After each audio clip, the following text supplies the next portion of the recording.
no contexto atual da economia mundial do século XXI, o desenvolvimento local, e não só na Amazônia, em qualquer outro lugar do mundo, se dá em função da lógica de acumulação do capital global.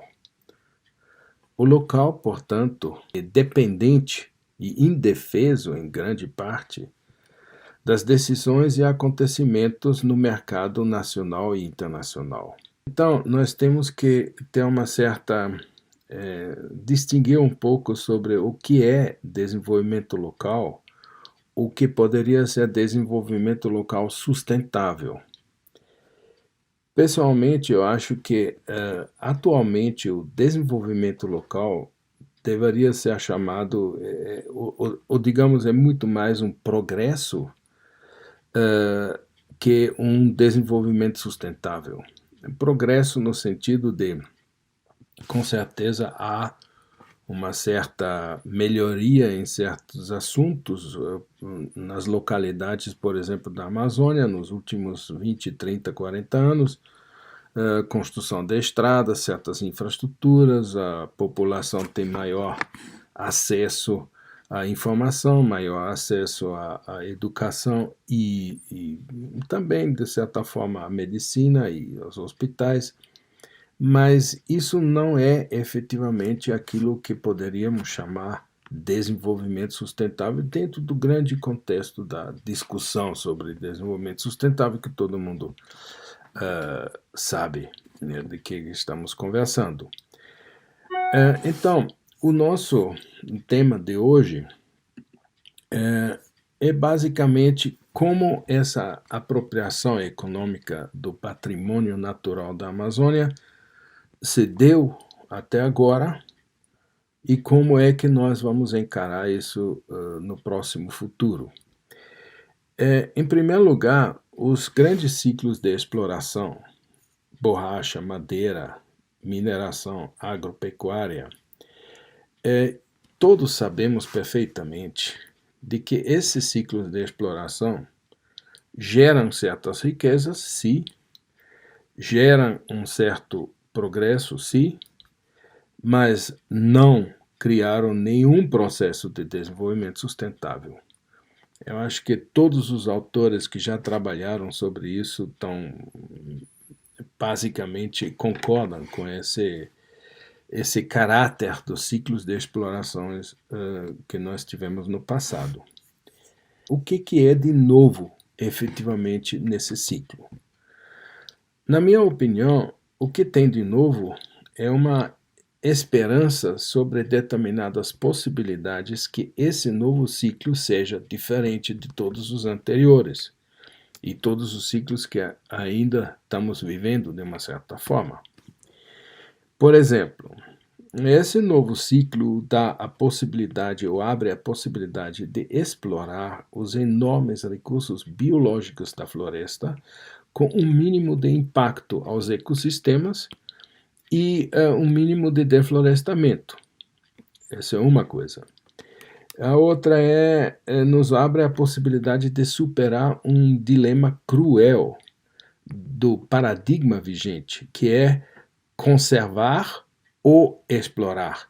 Quer dizer, essa ideia de que se a gente quer explorar a Amazônia, nós necessariamente vamos ter que passar por um processo de destruição dessa riqueza.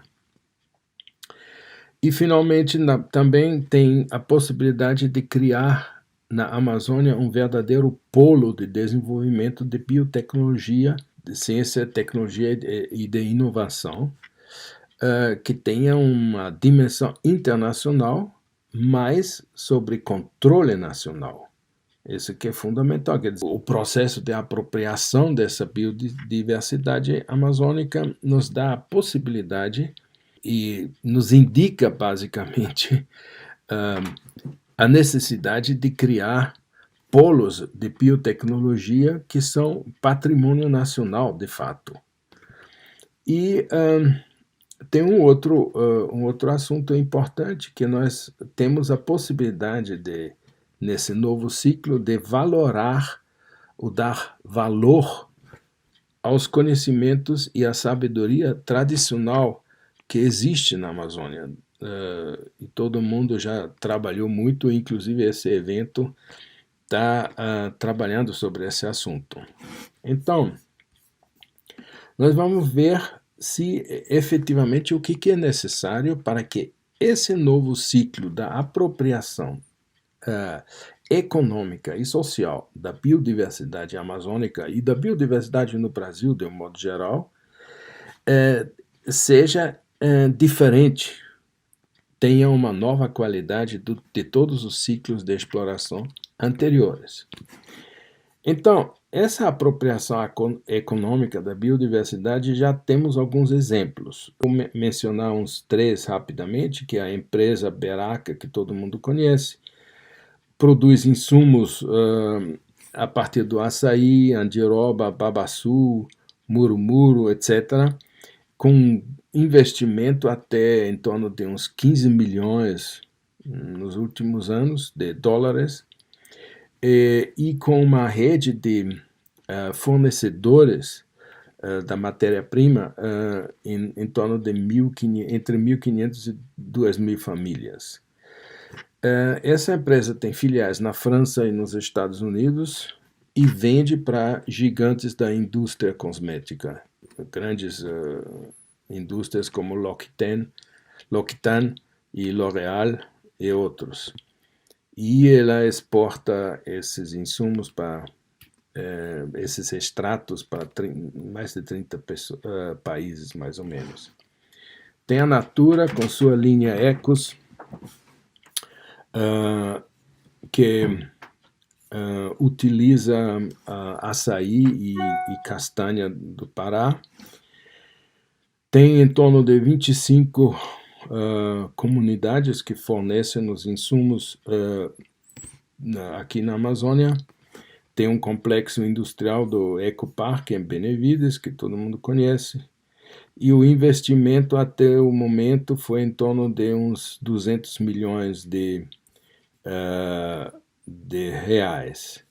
Tem também a empresa alemã Symrise, ou Symrise, não sei exatamente como se expressa, que é associada à Natura, e ela produz óleos essenciais do cupuaçu, cacau, buriti e do maracujá. Ela tem uma rede de aproximadamente 2.000 famílias que trabalham com ela no sentido de trazer os insumos necessários. Então, essa apropriação econômica da biodiversidade foi objeto de muitas publicações. E, de um modo geral, a grande parte, pelo menos, dos trabalhos feitos sobre esse assunto mostra determinados problemas e desafios que eu vou tentar resumir. Em primeiro lugar, temos que entender que a biodiversidade é localizada nos países em desenvolvimento, basicamente. Mas o domínio sobre a biotecnologia, sobre os conhecimentos biotecnológicos, sobre os patentes, muitas vezes, e os processos biotecnológicos e os processos da maneira como as cadeias produtivas são implementadas, é majoritariamente nas mãos das grandes corporações transnacionais. Todos sabemos disso. Tem um outro ponto que muitos trabalhos levantam, é a questão de que o aproveitamento econômico da biodiversidade deve ser radicalmente repensada pelo Estado, pela legislação, pelo direito e pela própria sociedade, para que se evite a apropriação desses recursos por corporações que são absolutamente fora do controle nacional.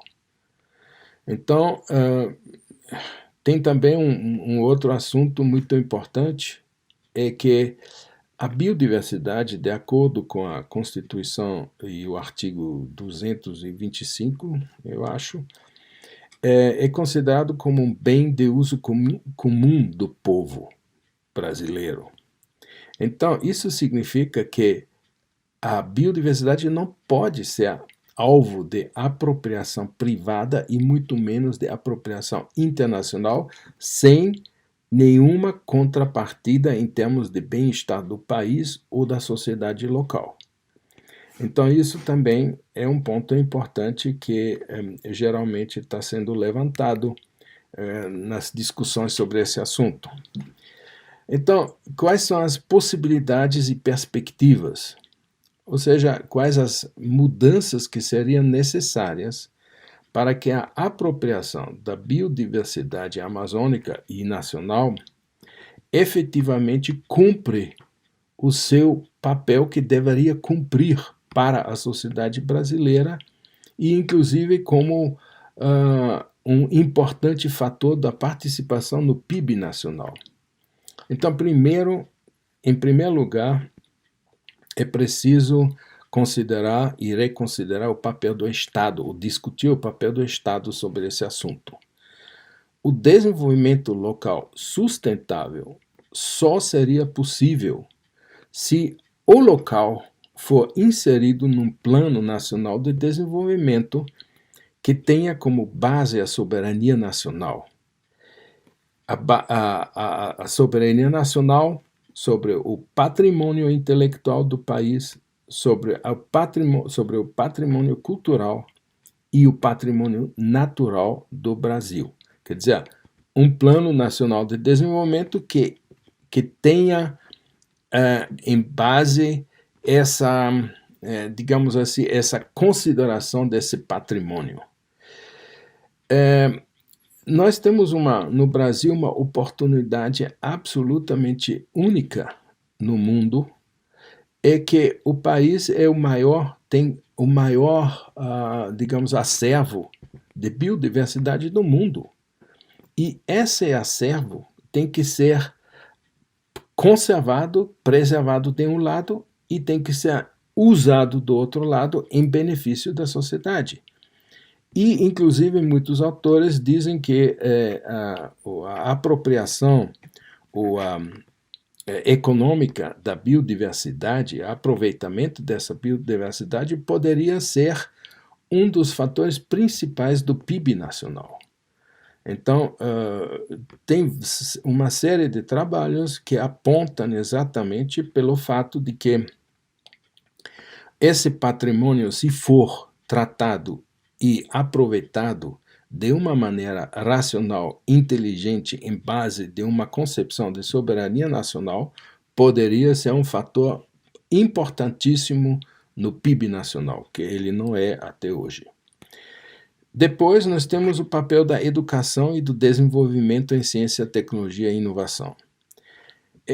Um projeto nacional de desenvolvimento tem que ter necessariamente também um projeto de como desenvolver a ciência, tecnologia e inovação, em função do bem-estar da sociedade e do crescimento do nível de vida da população. Então, isso requer, obviamente, um investimento massivo em pesquisa, de genética, biotecnologias, ou seja, em outras palavras, o que se deveria fazer é criar verdadeiros polos de desenvolvimento da biotecnologia e centros de excelência na Amazônia. Isso nós teríamos todas as condições de criar centros de excelência mundial. Então, tem também o papel de ordem jurídica e de políticas públicas consistentes. Então, o que nós precisamos é a formulação consistente de um contexto jurídico que garante a exploração soberana da biodiversidade, de um lado, e o retorno justo dos lucros realizados no mercado internacional para o local.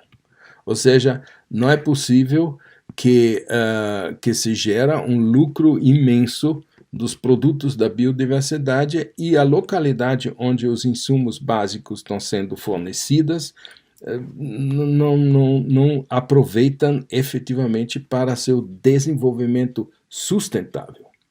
E aqui quero voltar só uma parêntese de novo sobre a questão da sustentabilidade. A sustentabilidade só é possível se os atores principais tenham um certo controle sobre o processo ou sobre as diversas etapas do processo da cadeia produtiva. Se não tem, então a sustentabilidade é muito difícil, porque nós conhecemos exemplos onde grupos sociais, por exemplo, produzem certos produtos e se as empresas de repente mudam de opinião, mudam de estratégia nos mercados, as famílias e as comunidades envolvidas nesse processo, de um dia para o outro, podem perder emprego, podem perder todos a sua base econômica. Então, a sustentabilidade é muito importante a ser levada em conta nesse contexto. E, finalmente, o papel da sociedade, quer dizer, a localidade, para que tenha um desenvolvimento local, precisa de programas de educação e de conscientização do papel dessa sociedade local nas cadeias produtivas e nos processos de comercialização dos produtos finais. Quer dizer, o local tem que ter a plena consciência de como e por onde e de que forma esses insumos que eles tiram da biodiversidade estão sendo processados, comercializados, etc. Eles têm que ter uma visão sobre esse assunto. Então, para terminar, eu gostaria de levantar esses 4 pontos que me parecem absolutamente fundamentais. Então, tanto a questão do papel do Estado, o papel da educação e do desenvolvimento de ciência e tecnologia, o papel da ordem do contexto jurídico e o papel da educação da sociedade local.